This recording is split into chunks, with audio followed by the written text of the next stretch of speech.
Hey guys, it's Lori here. Welcome to the Beauty Biz Club Success Session with Britta Plug.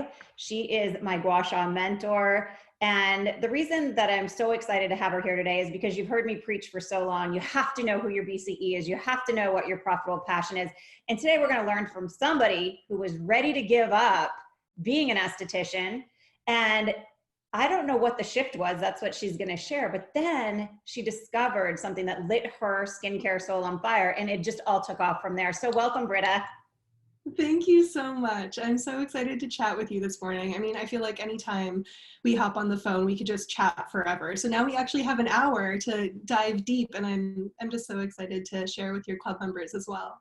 Thank you. One of the things that I love the most about you, our first conversation, because when I see you online, I'm like, oh my gosh, she is so amazing and such a powerhouse. And then I talk to you and you're so humble. So it's a beautiful combination to have that presence and owning what you do. And actually, I always do this before we get started. I'm going to light our prosperity candle for everyone listening in today. But tell everybody a little bit. Let's start. Like, how did you know? How'd you get into gua sha? Oh, cheers.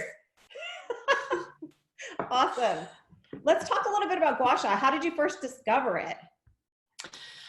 Completely randomly. So I was living in New York City, and there's a massage school called the Swedish Institute, and they do ongoing education for massage therapists primarily.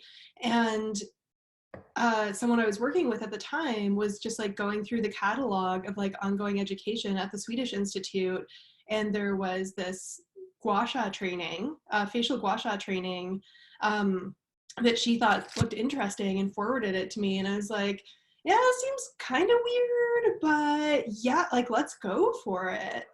You shared with me that you were just about ready to give up being an esthetician.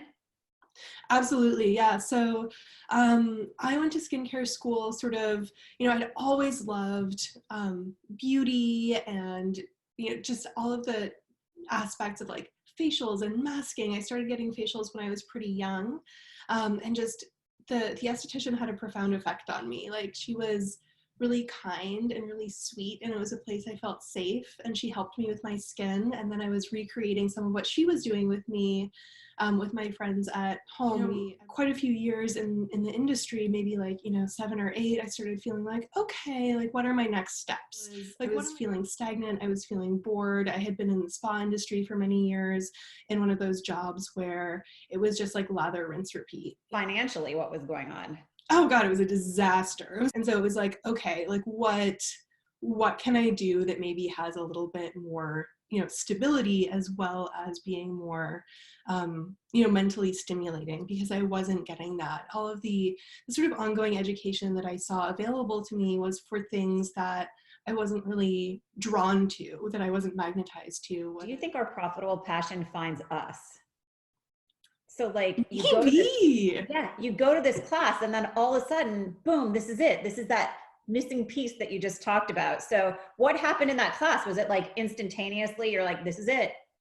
No, it wasn't. I actually found it to be like pretty confusing. You're a great teacher. So I want to now, I don't know if you remember this conversation that we had, but I asked you, like, how did you put things together? And you said something about you kind of wait for the train to come by and a manifestation list. So if somebody wants to know what they want to start feeling at home during their facials and they want to get the compliment and the gift, how could they use a manifestation list to figure these things out?